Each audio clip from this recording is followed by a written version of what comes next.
जाग जा रे योगी मिटा दे आलस के घेरे, अमृत वेले बाबा पुकारे, देखो बाहें पसारे। बाबा प्यार तुम्हारा अमृत वेले उठाता, मोहिनी रात में मुझे जगाता। प्रेम की घंटी हृदय मंदिर में बजती, परमात्मा पुकार में आत्मा सुनती। नींद पर होती योग की विजय, माया के होते सहज पराजय। आराम नहीं मिलन चाहती, बाबा संग आत्मा खिल जाती।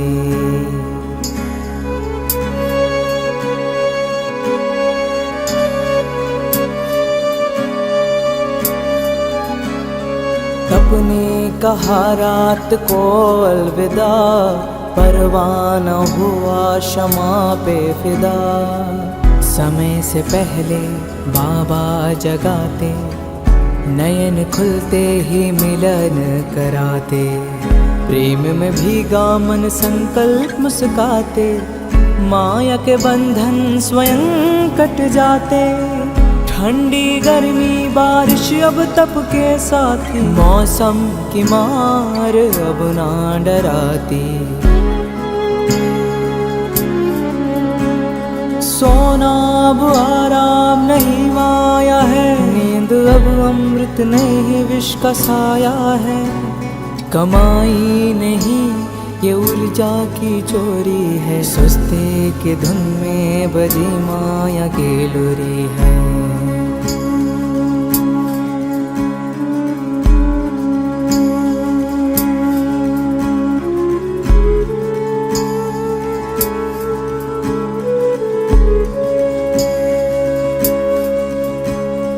आराम की चाह वो रूह की लाचारी है, तप की राह में मन की हेरा फेरी है। जागृत में विश्व कल्याण का सूत्र हूँ, ब्रह्म मुहूर्त का प्रहरी मैं शिव पुत्र हूँ।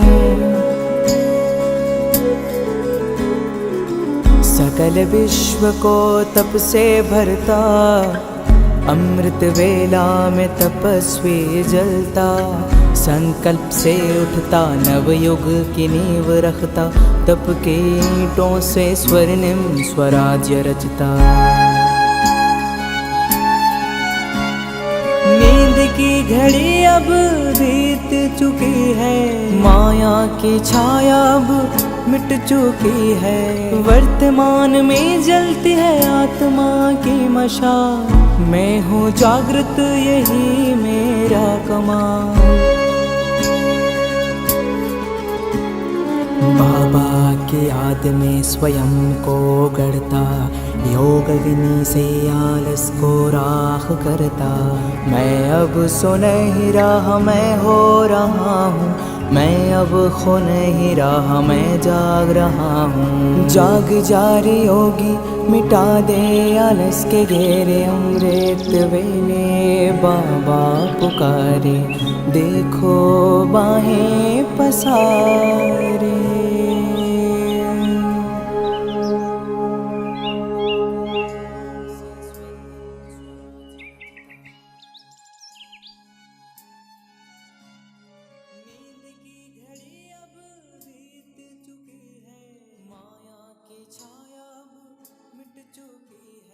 वर्तमान में जलती है आत्मा की मशाल, मैं हूँ जागृत यही मेरा कमाल।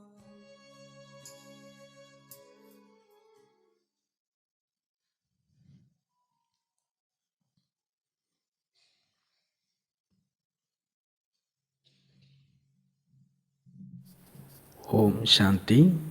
யுகமாற்றத்தின் வாயில் அமிர்த வேளை பட்டியினுடைய 8வது நாள். உங்களுடைய விழிப்புணர்வினால் உலகம் மாற்றமடையும், உங்களுடைய ஒரு சங்கல்பத்தால் புரட்சி வெடிக்கும். தபஸ்வியே, எழுந்திரு, உலகம் விடியட்டும். நீங்கள் விழித்தால் பாக்கியம் இன்னும் சிறப்பாகிவிடும். விழிப்புணர்வே புதிய தர்மமாகும். நிரந்தர விழிப்புணர்வு நிலை என்பது நம்முடைய விரதமாகும். அமிர்த வேளை தபால் பெட்டி நமக்கு இதில் நம்முடைய எல்லா கேள்விகளுக்கும் பதில் கிடைத்து விடுகிறது. சாதனாவிற்கான 8வது தினம் இன்று. நாளையிலிருந்து 100 நாள் தபஸ்யாவினுடைய பட்டி இருக்கிறது. 8 நாள் முன்னேற்பாடான தயார் நிலையாக இருந்தது. நாளையிலிருந்து 3 மணியிலிருந்து 5 மணி வரை அமிர்த வேளை யோகா. இதில் ஒரு நாள் கூட தவற விட்டுவிட வேண்டாம். 3லிருந்து 5 வரை என்றால் 70 3 மணி அல்ல, 3லிருந்து 5 மணி வரை அமர்ந்திருக்க வேண்டும். அது தபத்திற்கான நேரம். அது ஏடிஎம், அமிர்த வேளா டைம் மிஷின். அமிர்த வேளை என்பது என்ன? ஏடிஎம். பரமாத்மாவினுடைய திருஷ்டியின் மூலமாக கஜானா மழையாக பொழிந்து கொண்டு இருக்கிறது. பக்தியில் சொல்வாங்க, ராம நாமத்தை கொள்ளையடித்து கொள்ளுங்கள். பிராணன் உயிர் உடலை விட்டு பிரியும் பொழுது தந்தையினுடைய நினைவு நிறைந்திருக்க வேண்டும். பிறகு பச்சாதாபப்படுதலிலிருந்து நாம் தப்பித்து கொள்ளலாம். அமிர்த வேளை ஈஸ்வரிய வரதானங்களினுடைய மழை பொழிவு நிகழ்ந்து கொண்டிருக்கின்றது. சாதனாவினுடைய 8வது தினம். இன்றைய மகா வாக்கியம் அமிர்த வேளை விசேஷமாக பிரபு பாலனையினுடைய வேளையாகும், நேரமாகும். அமிர்த வேளை விசேஷமாக பரந்தாம சந்திப்பினுடைய நேரமாகும். ஆத்மாக்களினுடைய ஆன்மீக உரையாடல் செய்யும் நேரம் இது. அமிர்த வேளை கள்ளம் கபடமற்ற பண்டாரியினுடைய வரதானங்களினுடைய கஜானாவினால் சகஜமாக வரதானத்தை பெறும் நேரமாகும். மனம் விரும்பிய பலனை பிராப்தியாக பெறுவது என்பது இந்த அமிர்த வேளையினுடைய மகத்துவமாகும். எந்த சிரமமும் இல்லாமல் கஜானாவை பிராப்தியாக பெறக்கூடிய காலம் இது. அப்படிப்பட்ட ஒரு சுகமயமான மங்களகரமான நேரத்தை நீங்கள் அனுபவத்தால் புரிந்திருக்கிறீர்கள் தானே? வெறுமனே பாவனையினால், ஃபீலிங்கினால், தர்க்கத்தினால் அல்லாமல், படித்ததனால் அல்லாமல், நீங்கள் அனுபவத்தினால் இதன் பாக்கியத்தின் நேரத்தை புரிந்து இருக்கிறீர்கள் அல்லவா? பரமாத்ம அனுபவம், சிரேஷ்டமான பிராப்திகளினுடைய அனுபவம் பிராமண வாழ்க்கையின் இதயத்தில் அனுபவமாக வேண்டும். அதற்கான நேரம் அமிர்த வேளையாகும். இந்த சிரேஷ்டமான பிராப்திகளை, அனைத்து ஆன்மீக ரோஜாக்களை பாப்தாதா பார்த்து மகிழ்ச்சி அடைந்து கொண்டிருக்கின்றார். பாப்தாதாவும் கூறுகின்றார், ஆஹா என்னுடைய ஆன்மீக ரோஜாக்களே, ஆஹா ஆஹா என்கின்ற பாடலை நீங்களும் பாடுகிறீர்கள். பாப்தாதாவும் இதே ஆஹா ஆஹா என்ற பாடல்களை பாடிக்கொண்டிருக்கின்றார். சண்டேவினுடைய அவ்யக்தவாணி. குழந்தைங்க எப்போ நான் நான் என்று பாட்டு பாடுகிறார்களோ பாபா என்ன பண்ணுறாராமா? சுவிட்ச் ஆஃப் பண்ணிடுறாராமா. குழந்தைங்க ஆகா ஆகா என்று பாடும் பொழுது பாபா என்ன செய்கிறாராமா? சத்தத்தினுடைய அளவை, வால்யூமை அதிகப்படுத்திக்கிறார். முழு பரந்தாமத்திலேயுமே அந்த ஒலி ஒலிக்கிறது. அது ஆகா ஆகா என்ற பரந்தாமம் ஆகிவிடுகிறது. 6 விஷயங்கள் இருக்கிறது. பாலனை, சந்திப்பு, உரையாடல், வரதானம், பலன், கஜானாக்கள். பாலனா நமக்கு பாபாட்டேந்து கிடைக்குது. அமிர்த வேளை பகவானினுடைய மடியாகும். தனது குழந்தைகளை மடியில் வைத்து அன்பு செய்கின்றார், செல்லம் தருகின்றார். அமிர்த வேளை கண்ணுக்கு புலனாகாத மடி. அங்கே பிரபுவினுடைய கண்ணுக்கு புலனாகாத கரங்கள் ஆத்மாவை வருடுகிறது. பகவான் நமது உள்ளத்தின் துடிப்பை, நமது கண்ணுக்கு புலனாகாத கண்ணீரை புரிந்து அதை சரி செய்கின்றார். பாலனை என்றால் எந்த ஒரு செயல்பாடும் கிடையாது, அது ஒரு ஆக்ஷன் இல்லை. பாலனை என்றால் வருடுதல், தொடுதல். தனது அன்பான தொடுதலால் மட்டுமே தந்தை நம்மை குணப்படுத்துகின்றார், ஹீல் செய்கின்றார். அமிர்த வேளை இன்ஜெக்ஷனுக்கான நேரம். இன்ஜெக்ஷன் ரூம், பாபாவினுடைய அறை என்பது இன்ஜெக்ஷன் ரூம். பகவான் நம்முடைய ஆன்மீக மருத்துவராக இருக்கின்றார். நமது ரணங்களை, வலிகளை சரி செய்கின்றார், குணப்படுத்துகின்றார். இந்த நேரத்தில் நாம் தூங்கிவிட்டால் என்ன ஆகுவது, என்ன நேரிடும்? முழு நாளும் கதற வேண்டியிருக்கும், அல்லது துக்கத்தின் வலியில் கூச்சலிட வேண்டியிருக்கும். வலி வலி வலி என்று.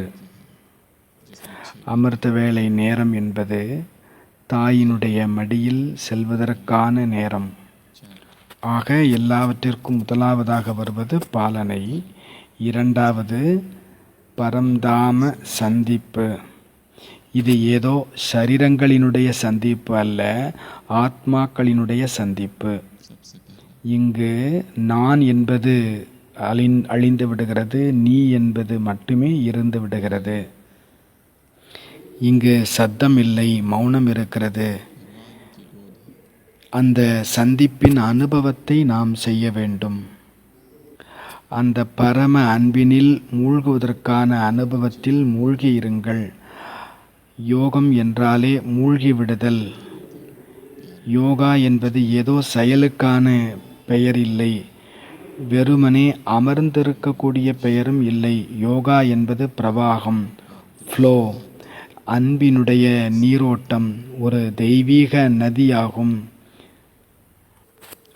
சந்தித்தல், மூழ்கிவிடுதல், வழிந்தோடுதல், கரைந்து விடுதல், அன்பில் மூழ்கிவிடுதல். யோகத்திற்கு எத்தனை விளக்கங்கள் சொல்லப்பட்டிருக்கிறது? 10 வார்த்தைகள். யோகா என்றாலே ஸ்மிருதி, நினைவு. யோகா என்றாலே நினைவு யாத்திரை. யோகா என்றாலே அன்பில் மூழ்கியிருத்தல். யோகா என்றாலே சம்பந்தம். யோகா என்றால் ஏகாகிரதா. யோகா என்றால் அட்டென்ஷன். யோகா என்றால் சமர்ப்பணம். யோகா என்றால் எனர்ஜி டிரான்ஸ்ஃபரன்ஸ். யோகா என்றால் ஆத்ம அபிமான நிலை, பரமாத்ம அபிமான ஸ்திதி. இப்படி 10 விளக்கங்கள் யோகத்திற்கு இருக்கின்றன. யோகம் செய்வதற்கான 10 விதிகள் அல்லது ஸ்டெப்ஸ், படிகள் என்று கூறலாம். முதல் ஸ்டெப் அடி, பிரெத் அவேர்னஸ், மூச்சை கவனிப்பது. யோகத்தினுடைய ஆரம்பம் எங்கிருந்து செய்யலாம்? சுவாசத்தை பார்ப்பதிலிருந்து. கண்களை மூடி சுவாசத்தை பார்க்க வேண்டும். வெறுமனே பார்த்தால் போதும், பிராணாயாமம் செய்ய வேண்டிய அவசியம் இல்லை, எக்ஸசைஸ் கிடையாது. தொடர்ந்து மூச்சு வருவது விடுவதை கவனிப்பது. இரண்டாவது யோகத்தினுடைய ஸ்டெப் பாடி ஸ்கேனிங். சரீரத்தை மேலிருந்து கீழாக, கீழிருந்து மேலாக ஸ்கேன் பண்ணுறது, கவனிக்கிறது. யோகத்தினுடைய 3வது நிலை என்பது அத்வைத வேதாந்தம். பாடி ஸ்கேனிங் செய்து செய்து செய்து 1 முறை 2 முறை 3 முறை செய்து சரீரமே இல்லாமல் போய்விட வேண்டும். சுவாசம் சாந்தமாகிவிட வேண்டும். இப்பொழுது நான் ஆத்மா. இந்த இடத்தில் வேதாந்தத்தில் எல்லா விளையாட்டும், எல்லா தியரி, ஃபிலாசபி எல்லாமே ஆத்மா மட்டும்தான். நான் ஆத்மா. எனக்கு அம்மா கிடையாது, அப்பா கிடையாது, எனக்கு சகோதரன் இல்லை, சகோதரி இல்லை, நான் தத்துவங்களால் ஆக்கப்பட்டவனும் இல்லை, நான் சரீரமும் இல்லை, நான் கையும் இல்லை, நான் காலும் இல்லை. நான் சத் சித் ஆனந்த ஸ்வரூபம். நான் வெறுமனே ஆத்மா மட்டும் என்பதை சிந்திக்க வேண்டும். இது ஸ்டெப் நம்பர் 3. எல்லாவற்றையும் மறுத்து கொண்டே செல்வது. இதுவும் நான் இல்லை, அதுவும் நான் இல்லை, நான் மனமும் இல்லை, புத்தியும் இல்லை, சம்ஸ்காரமும் இல்லை, நான் தனியாக இருப்பவர், நான் சுத்தமான சைத்தன்யமாக இருப்பவர். இது 3வது ஸ்டெப். 4வது ஸ்டெப் பக்தி. 4வது ஸ்டெப் யோகத்திற்கு பக்தி மார்க்கம் சூட்சும வதனத்திற்கு செல்ல வேண்டும். ஆத்ம அபிமானத்தினுடைய ஸ்திதி நல்லவிதமான பயிற்சி ஆக வேண்டும் என்றால் கண்களை மூடிக்கொண்டோ அல்லது கண்களை திறந்து கொண்டோ எப்படி என்றாலும் சரி, ஆத்மாவினுடைய 10 அல்லது 12 விஷயங்கள் அன்றைக்கு சொல்லப்பட்டிருந்தன. அந்த 12 விஷயங்களையும் சிந்திக்க வேண்டும். முதலில் ஆத்மாவினுடைய சூட்சுமத்தன்மை, ஆத்மாவினுடைய அமரத்தன்மை, ஆத்மாவினுடைய தெய்வீகத்தன்மை, ஆத்மாவினுடைய ரூபம், ஆத்மாவினுடைய யாத்திரை, ஆத்மாவினுடைய குணம், ஆத்மாவுடைய சக்திகள், ஆத்மாவுடைய வீடு, ஆத்மாவுடைய தந்தை, ஆத்மாவினுடைய யாத்திரை முழுமையாக, ஆத்மாவினுடைய சைத்தன்ய தன்மை, ஆத்மாவினுடைய சுபாவம் ஒவ்வொன்றாக சிந்தனை செய்து கொண்டே செல்ல வேண்டும். நான் ஆத்மாவாக இருக்கிறேன், தெய்வீகமாக இருக்கிறேன், ஆத்மீகனுடைய தெய்வீகம், ஆத்மாவினுடைய அமரத்தன்மை. இந்த சரீரம் அழிந்து போய்விடும், நான் அழிந்து போவதில்லை. ஆத்மாவினுடைய தனித்தன்மை, சரீரம் வேறு நான் வேறு என்று உணர்ந்திருப்பது. இந்த பூதங்களினுடைய சங்கம் நான் இல்லை, நான் இந்த சரீரம் இல்லை, இந்த பெயர் நான் இல்லை, இந்த வரலாறு நான் இல்லை, பெயர் உருவம் இந்த இதிகாசம் நான் இல்லை, இது எல்லாம் சரீரத்தினுடையது, என்னுடையது அல்ல. இந்த பசி தாகம் தூக்கம் நான் இல்லை, எனக்கு தூக்கமும் இல்லை, தாகமும் இல்லை, எனக்கு பசியும் இல்லை, நான் சுத்தமான சைத்தன்யமாக இருக்கின்றேன். இது 3வது நிலை. 4வது பக்தி, சர்வ சம்பந்தங்களினுடைய அனுபவத்தினுடைய அபியாசம். பக்தன் பக்தியில் செய்வது எல்லாவற்றையுமே நாம் செய்ய வேண்டும், அதை பயிற்சியாக செய்ய வேண்டும். சின்ன குழந்தையாக ஆகிவிடுங்கள், பக்தனாகிவிடுங்கள், சமர்ப்பணமாகிவிடுங்கள். 2-4 சம்பந்தங்களை தந்தையோடு இணைத்து கொள்ளுங்கள். 4வது ஸ்டேஜ் என்பது இதுவாகும். 5வது ஸ்டேஜ் யோகத்தினுடைய பரந்தாமம். கண்களை திறங்கள், ஜோதி பிந்துவை மட்டும் பார்த்து கொண்டே இருங்கள் 1 மணி நேரம் வரைக்கும். ஏனெனில் நேரம் நம்மிடம் நிறைய இருக்கிறது இல்லையா? 2 மணியிலிருந்து 5 மணி வரைக்கும் இருக்கிறது. 3 மணி நேரம் நமக்கு அமிர்தவேளை யோகா இருக்கிறது. அதில் நம்ம வேறு என்ன செய்ய போகிறோம்? இதை நீங்கள் பார்த்துட்டே இருங்க. 1 பிந்துவை, புள்ளியை பார்த்து கொண்டே இருப்பது. அதில் இந்த 10 விஷயங்களை நினைவு செய்ய வேண்டும். அன்பில் மூழ்கியிருப்பது, சர்வ சம்பந்தம், புள்ளிதான் எல்லாம். அந்த புள்ளியை பார்த்து கொண்டே இருங்கள், சிந்தித்து கொண்டே இருங்கள். இதைவிட அழகானது, சத்தியமானது, சுந்தரமானது இந்த உலகத்தில் வேறு எதுவுமே இல்லை. இதுதான் சத்தியம், இதுதான் சுந்தரம், இது பரம சத்தியம், அந்திம சத்தியம், சத்தியத்தினுடைய கௌரி சங்கர், சத்தியத்தினுடைய சிகரம், சர்வ உத்தமமானது, உச்சமானது. இது என்னிடம் இருக்கும் பொழுது வேறு எதுவுமே தேவையில்லை. இது இருக்கிறது என்றால் எல்லாம் இருக்கிறது, இது இல்லை என்றால் எதுவுமே என்னிடமே இல்லை. ஹே பிரபுவே, இந்த பூமி, ஆகாயம், சூரியன், சந்திரன் எல்லாம் அழிந்து போய்விடும். இந்த முழு பிரம்மாண்டமும் அழிந்துவிடும். எவரி எக்ஸிஸ்டன்ஸ் எல்லாமே அழிந்து போய்விடும். உன்னை தவிர்த்து வேறு எதுவுமே இருக்கப் போவதில்லை. இந்த முழு பிரபஞ்சமும் உனக்குள் அடங்கி இருக்கின்றது, அடக்கமாகி உள்ளது. எங்கே நீ இருக்கின்றாயோ அங்கு எனக்கு வேறு எதுவுமே தேவையில்லை. இது யோகத்தினுடைய 5வது நிலை. புள்ளி ரூபம் மட்டும், புள்ளி ரூப நிலை மட்டுமே. ஆனால் இதை உடனடியாக செய்துவிட வேண்டாம். முதலில் பாடி ஸ்கேனிங் மூலமாக நுழைய வேண்டும். முதலில் மூச்சை கவனிக்க வேண்டும். அடுத்தது ஆத்ம அபிமான ஸ்திதியில் ஆரம்பிக்க வேண்டும். பிறகு பக்தி மார்க்கத்திற்குள் நுழைய வேண்டும். அவ்வளோ பக்தியினுடைய சமர்ப்பணம். நீதான் எல்லாம், தாயே, தந்தையே, சகோதரன், சகோதரி, எனக்கு நீ ஒருவரை தவிர எனக்கு வேறு உறவே இல்லை. சிவபாபாவை தவிர எனக்கு வேறு எந்த உறவும் இல்லை. மாமா, சித்தப்பா, சித்தி, பெரியம்மா, அத்தை, மாமா, மாமி என எந்த உறவுமே இல்லை உன் ஒருவரை தவிர என்ற பக்தியினுடைய உறவு இருக்க வேண்டும். இது பரந்தாமத்தினுடைய ஸ்டேஜ். Step number 5. அடுத்தது சத்தியுத்துக்குள்ளே வாங்க. சத்தியுத்தில் தன்னுடைய மாளிகைக்குள்ளே நுழைங்க. யாத்திரை செய்யுங்க, சத்தியுத்தினுடைய யாத்திரை செய்யுங்க. அதன் ஆனந்தத்தை எடுத்துக்கொள்ளுங்கள். இந்த சரீரம் எவ்வளவு சுத்தமாக இருக்கிறது, எவ்வளவு பவித்திரமாக இருக்கிறது. அதற்கு பிறகு வருவது அடுத்த ஸ்டெப் யோகாவுக்கு துவாபர யுகம். நேரடியாக ஹனுமானை பற்றி சிந்தனை செய்யுங்க. அவருடைய இருதயத்தில் ராமர் மட்டுமே இருக்கிறார். அங்கதன் நான் கால் எடுத்து வைத்திருக்கிறேன். யார் எவ்வளவு அசைப்பதற்கு முயற்சி செய்தாலும் அசைக்க முடியாது. அடுத்தது நான் சங்கர், நான் தபஸ்வி. இந்த சரீரத்தினுடைய எந்த ஒரு ஆகர்ஷணமும் என்னை ஈர்க்கவே முடியாது. சரீரம் என்பது வெறும் மணல், சாம்பல். சங்கரருக்கு 3 இடம் காண்பிக்கப்பட்டிருக்கிறது.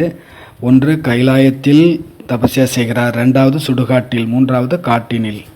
பாருங்கள், தன்னைத்தானே காட்டில் இருப்பதாக, முற்றிலும் ஏகாந்தமாக அடர்ந்த காட்டில் தனிமையாக இருக்கின்றேன். எனக்கு கூட்டம் என்பது பிடிப்பதே இல்லை. நான் ஏகாந்தத்தை விரும்புகின்றேன். மௌனம்தான் எனக்கு விருப்பமான ஒன்று. ஏகாந்தம்தான் என்னுடைய தர்மம். அடுத்தது பாருங்கள், தன்னைத்தானே கைலாய சிகரத்தில் இருக்கிறேன், நான் கைலாயபதியாக இருக்கிறேன். அடுத்தது தன்னைத்தானே சுடுகாட்டில் பாருங்கள், எல்லாம் பஸ்மமாகி கொண்டிருக்கிறது. என்ன அழகு! எல்லா அழகுமே சரீரத்தை மறப்பதால் தான் உருவாகுகிறது.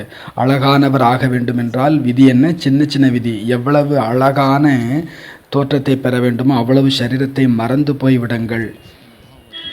அழகை பார்க்கும் ஆசை, பசி என்பது நரகத்தின் வாசலாகும். அதற்கு பிறகு அடுத்த ஸ்டேஜ் சங்கம் யுகத்தில் வாருங்கள். தன்னுடைய முழு வாழ்க்கையை பாருங்கள். ஜென்மம் எடுத்ததிலிருந்து இப்போ வரை என்ன நடந்திருக்கிறது, நான் எங்கெங்கு சுற்றி வந்திருக்கிறேன், இந்த உலகத்தில் எங்கெங்கெல்லாம் சுற்றி வந்திருக்கிறேன், எந்தெந்த இடத்தில் இருந்திருக்கிறேன், யார் யாருடைய தொடர்பில் வந்திருக்கிறேன், எல்லாவற்றிலிருந்தும் தன்னை விடுவித்து கொள்ளுங்கள். இவர்களிடம் எனக்கு எந்த கொடுக்கல் வாங்கலும் இல்லை. எந்த இடம், பொருள், நபரிடமும் எனக்கு எந்த கொடுக்கல் வாங்கலும் இல்லை. எல்லாவற்றையும் கட் செய்து விடுங்கள். நான் பெரியவர், சிறியவர், இன்சார்ஜ், லௌகிக், அலௌகிக், வெளியில் இருக்கிறவங்க, ஸ்டூடெண்ட், டீச்சர், மதுபன், யாரிடமும் எந்த கொடுக்கல் வாங்கலும் வேண்டாம். எல்லாவற்றிலிருந்தும் கட் ஆஃப். நான் தனியாக இருக்கிறேன். யாருக்கும் என் மீது எந்த விதமான ஈடுபாடு இல்லை, பற்று இல்லை, அதிகாரம் இல்லை. ஒரு பரமாத்மாவை தவிர என் மீது யாருக்கும் அதிகாரம் கிடையாது. இது ஒரு ஸ்டேஜ். 8வது. 9வது ஸ்டேஜ் மேலே சுற்றுங்க. 4 இடத்திற்கும் சக்தி கொடுங்க. நிறைய முறை செய்திருக்கிறோம், அதை பற்றி விஸ்தாரம் பண்ண வேண்டாம். 11 இடங்கள், 11 இடங்களுக்கும் சுற்றி செல்லுங்கள். ஃபரிஸ்தா ஸ்டேஜ் எவ்வளவு ஆயிடுச்சு? 9. இன்னும் 1 10வது, அதை பிறகு சொல்கிறேன். திரும்பி வாருங்கள். முதல்ல பாலனை, மிலன், சந்திப்பு. 3வது ஆன்மீக உரையாடல். பகவானிடம் உரையாடல் வேண்டும். என்ன உரையாட வேண்டும்? ஆஹா, ரவீந்திரநாத் தாகூர் தன்னுடைய கீதாஞ்சலியில் அவர் இங்கிலீஷ் டிரான்ஸ்லேஷன் செய்ய வேண்டியிருந்தது. ஒரு மகான் கவி, மேற்கத்திய நாட்டைச் சேர்ந்தவர், H.C. ஆண்ட்ரியூ. இவருக்கு முதலில் ரவீந்திரநாத் தாகூருடன் நட்பு இருந்தது. பிறகு மகாத்மா காந்திஜியுடன் நட்பு ஏற்பட்டது. பாரதத்தினுடைய சுதந்திரத்தில் முக்கியமான பங்கு இவருக்கும் உண்டு. ரவீந்திரநாத் தாகூர் தன்னுடைய கவிதைகளினுடைய தொகுப்பான கீதாஞ்சலியை S.C. ஆண்ட்ரியூடன் காண்பித்தார். ஆண்ட்ரி கூறினார், எல்லாமே சரியாக இருக்கிறது, ஒரு 4 இடத்தில் மட்டும் கிராமட்டிக்கல் கரெக்ஷன், இலக்கண பிழை திருத்த வேண்டிய தேவை இருக்கிறது என்று கூறினார். ஏனெனில் ரவீந்திரநாத் தாகூர் தன்னுடைய கவிதைகளை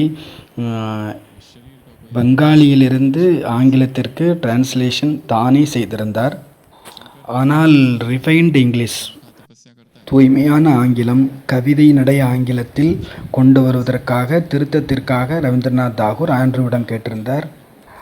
ஆண்ட்ரியூ சொன்ன மாற்றத்தை அவர் செய்து கொடுத்தார். ஆனால் உள்ளத்தில் கல்லை வைத்து கொண்டு தான் அந்த மாற்றத்தை செய்தார்.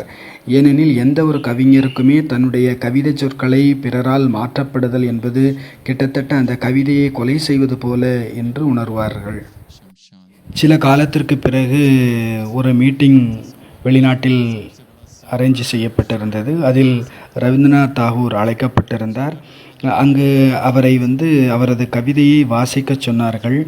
அவர் மிக அழகாக வாசித்தார். அப்பொழுது அங்கு இருந்த ஒரு பெரிய கவிஞர் W.B. ஈட்ஸ் என்பவர், அவர் கவிதையை முழுமையாக கேட்டு முடித்த பிறகு, எல்லாம் அற்புதமாக இருக்கிறது, எனக்கு 4 இடத்தில் மட்டும் கொஞ்சம் மனம் ஏற்றுக்கொள்ளவில்லை, ஏதோ சிறு தவறு நிகழ்ந்தது போல தெரிகிறது என்று கூறினார். அவர் குறிப்பிட்ட அந்த 4 இடங்கள் என்பது ஆண்ட்ரியூவால் திருத்தப்பட்ட அந்த 4 இடங்களாகும். அவர் கூறினார், எல்லாம் மிக அழகாக ஒரு ஆற்று நடை போல, நதி ஓடுவது போல ஓடிக்கொண்டிருக்கையில் கல்வி செய்வது போல இருக்கிறது இந்த 4 இடங்கள். இது திருத்தப்பட்ட இடம் என்று ஈட்ஸுக்கு தெரியாது. ஆனால் அவர் மிகச் சரியாக சொன்னார். கவிதைகளுக்கு கிராமர் என்பது மிக முக்கியமான விஷயம் இல்லை. கவிதையினுடைய ஓட்டம் என்பது இலக்கண பிழைகளுக்கும் அப்பாற்பட்ட ஒன்று. அங்கு பாவனை இருக்கிறது, உணர்வு இருக்கிறது. ஆகவே நாளையிலிருந்து ஒரு தொடர் ஆரம்பமாகுகிறது. கவிதை தொடர், கவிதை பாடம். இன்றைக்கு உங்களுக்கு தலைப்பு கொடுப்போம். யாருக்கு கொடுக்கப்படுகிறதோ தலைப்பு, அவர்கள் கவிதை எழுதிவிட்டு இந்த கிளாஸில் வகுப்பு முடிந்த பிறகு சொல்ல வேண்டும். முடிந்தால் படிக்காமல் கவிதை சொல்ல வேண்டும், பார்க்காமல் சொல்ல வேண்டும். கவிதை எழுத வேண்டும், நினைவு செய்ய வேண்டும், இங்கு கூற வேண்டும். 30வது தேதியிலிருந்து ஆரம்பமாகுகிறது. முதல் டாபிக் சுசில்பாய்க்கு. கவிதை சின்னதாக இருக்க வேண்டும், 14 வரிகளுக்குள் இருக்க வேண்டும். முதல் நாள் கவிதையினுடைய தலைப்பு வாசனா முக்த் வசந்த், ஆசைகளிலிருந்து விடுபட்ட வசந்தம். 2வது டாபிக் மோக தியாக சங்கீதம், மோகத்தை தியாகம் செய்யும் கீதம், சங்கீதம். 3வது தீண்டாத சுகம். 4வது கடைசி சப்தம் கடந்த சாதனா, சாதனை. இந்த தலைப்புகளில் கவிதை எழுத வேண்டும். கவிதை என்பது யோகத்தினுடைய ஸ்திதியில் உருவாக்கப்பட்டிருக்க வேண்டும். பரந்தாமத்தினுடைய ஸ்திதியில் இருந்து கொண்டு அதை கண்ணில் முன்னே கொண்டு வந்து அந்த கவிதைகளை அந்த தலைப்பின் கீழ் எழுத வேண்டும். அடுத்த யோகா நிலை என்பது பாபாவோடு உரையாடல். அதற்கு பிறகு வரதானம். வரதானத்தை பிராப்தியாக பெற வேண்டும். வரதானம் பாபா கொடுத்துட்ருக்கிறார். வரதானம் கேட்பதால் ஒரு பொழுதும் கிடைப்பதில்லை. வரதானத்திற்கு என்ன வேண்டும்? தகுதி வேண்டும். ஒரு சப்தத்தை கேட்க வேண்டும். பரந்தாமத்திலிருந்து அந்த சப்தம் வர வேண்டும். எந்த ஒரு சப்தம்? ததாஸ்து, அப்படியே ஆகட்டும் என்ற சப்தம் வர வேண்டும். பிரம்மச்சாரி பவ, மேலிருந்து சப்தம் வரணும். ததாஸ்து, அப்படியே ஆகட்டும். நிர்விக்ன பவ, ஆடாதவர் அசையாதவர் ஆகுங்கள். அதற்கு பிறகு அடுத்தது ஃப்ரூட், பலன், அதாவது மனம் விரும்பிய பலன். எதை விரும்புகிறீர்களோ அது கிடைக்கும். ஏடிஎம், அமிர்த வேளா டைம் மிஷின். என்ன வேண்டுமோ அது கொடுத்து விடும். நம்முடைய இச்சை அவ்வளவு சுத்தமாக பவித்திரமாக இருக்க வேண்டும். தாமாகவே அது பூர்த்தியாகிவிட வேண்டும். அதை நீங்கள் சொல்லக்கூட கூடாது, பூர்த்தி செய்யுங்கள் என்று. சென்று உருவாக்கணும், இடம் வேணும், பாபா எதையாவது செய்யுங்க, அப்படி எதையுமே கேட்க வேண்டாம். இடம் வேண்டும், ரிட்ரீட் உருவாக்க வேண்டும், ரிட்ரீட் சென்டர் உருவாக்கணும், இதெல்லாம் நீங்கள் கேட்காதீங்க. இடமோ ரிட்ரீட் சென்டரோ அது உங்களை தேடிக்கொண்டு இருக்கிறது. அது தேடி தேடி நம்மை சேர்ந்து விடும். கடைசியில் நாம் ஏன் கேட்க வேண்டும்? அதை எதையும் கேட்கவே வேண்டாம். பலன். அடுத்ததாக கஜானா, கள்ளம் கபடம் இல்லாதவர் பாபா, அவர் கொடுத்து விடுவார். அவருடைய மனம் எப்படிப்பட்டதாக இருக்கிறது? சீக்கிரம் மகிழ்ச்சி அடைந்து விடுகிறது, சீக்கிரம் உருகி விடுகிறது. அமிர்த வேளை அந்த நேரமாகும். அவருடைய அன்பினில், அவருடைய நினைவினில், அவருடைய பியார் அன்பினில், அவரது கண்களில் தன்னை மூழ்க வைத்து கொள்ள வேண்டும். நயனானந்து மூழ்கிவிட வேண்டும். ஆக இன்றைக்கு இது 6 விஷயம். பாலனை காலையில் எந்திரிங்க. பகவானினுடைய பாலனை அடையணும், சீக்கிரம் எந்திரிக்கணும். 3 மணிலிருந்து 5 மணி வரை. ஒரு நாள் கூட நேரம் மிஸ் ஆகிடுச்சுன்னா இந்த பட்டியலிருந்து அவங்க வெளியேற்றப்பட்டவராகி விடுவார்கள். மிஸ் பண்ணிவிட்டு எக்ஸ்ட்ரா பண்ணுறதுனால எந்த பலனும் கிடையாது. 35 மார்க் பாஸ் மார்க் அப்படின்னா லட்சியத்தை 35 மார்க்குன்னு வைக்கக்கூடாது. நம்ம லட்சியம் 100 மார்க்குன்னு வைக்கணும். அப்போ கொஞ்சம் மார்க் முன்பின் ஆனாலும் பரவாயில்லை. அதே போல் 3 மணிக்கு எந்திரிக்கணும்னா நீங்கள் 3 மணின்ற லட்சியம் வைக்கக்கூடாது. அதற்கு முன்னாலேயே எந்திரிச்சிடணும். 5 நிமிஷம் 10 நிமிஷம் நீங்கள் லேட்டாக எந்திரிச்சிட்டா கூட அந்த 3 மணி அதை டச் பண்ணக்கூடாது. அவ்வளவு ஏர்லியராக நீங்கள் எந்திரிக்கிறதுக்கான பிளான், லட்சியம் இருந்தால் தான் 3 மணியை டச் பண்ணாது. அதுக்கு முன்னாலேயே நீங்கள் எந்த காரணத்தை கொண்டும் எந்திரிச்சிருப்பீங்க. 3 என்றால் 3 தான். அதுக்கு பிறகு கேட்டு பூட்டப்பட்டுடும். கேட்டை மூடிடுச்சுன்னா அப்புறம் ரிக்வெஸ்ட் பண்ணுறதுக்கு வாய்ப்பே இல்லை. ஆக 3 மணிக்கு டோர் க்ளோஸ் செய்யப்பட்டு விடும். Not failure but low aim is crime. லட்சியத்தை சின்னதாக அற்பமாக வைத்திருப்பது மிகப்பெரிய குற்றமாகிவிடும். எனவே லட்சியம் மிக உயர்வாக இருக்கட்டும். எவ்வளவு பெரிய பெரிய காரியங்கள் செய்ய வேண்டும், பரமாத்மனுடைய பாலனையை அனுபவம் செய்ய வேண்டும் அமிர்த வேளையில், அது அவ்வளவு ஈஸியாக சுலபமாக கிடச்சிடுமா, மலிவாக கிடச்சிடுமா என்ன? 2வது சந்திப்பு, பரமாத்மாவோட பகவானோடு சந்திப்பு செய்ய வேண்டும். இது சரீரத்திற்கான சந்திப்பு அல்ல, இது ஆத்மாக்களினுடைய சைத்தன்யத்தாவினுடைய மகா மேளா, மகா கும்ப மேளா. அடுத்தது சேட், உரையாடல். அவரோடு உரையாட வேண்டும், நிறைய உரையாடணும், மனிதர்கிட்ட நிறைய பேசணும். ஏதாவது பயன் கிடச்சிதா? ஒன்றுமே இல்லை. டென்ஷன் குறைஞ்சிதா கூடிச்சா மனுஷங்கள்கிட்ட பேசுனதுனால? வரதானம் எடுக்க வேண்டும். ததாஸ்து என்ற வார்த்தை உங்களுக்கு கேட்க வேண்டும், பலன் எடுத்துக்கொள்ள வேண்டும். அடுத்தது அனைத்து கஜானாக்கள். ஆக நாளையிலிருந்து நாம் கவிதா பாடத்தை ஆரம்பம் செய்கின்றோம். அதனுடைய ஆரம்பம் நாம் செய்கிறோம்.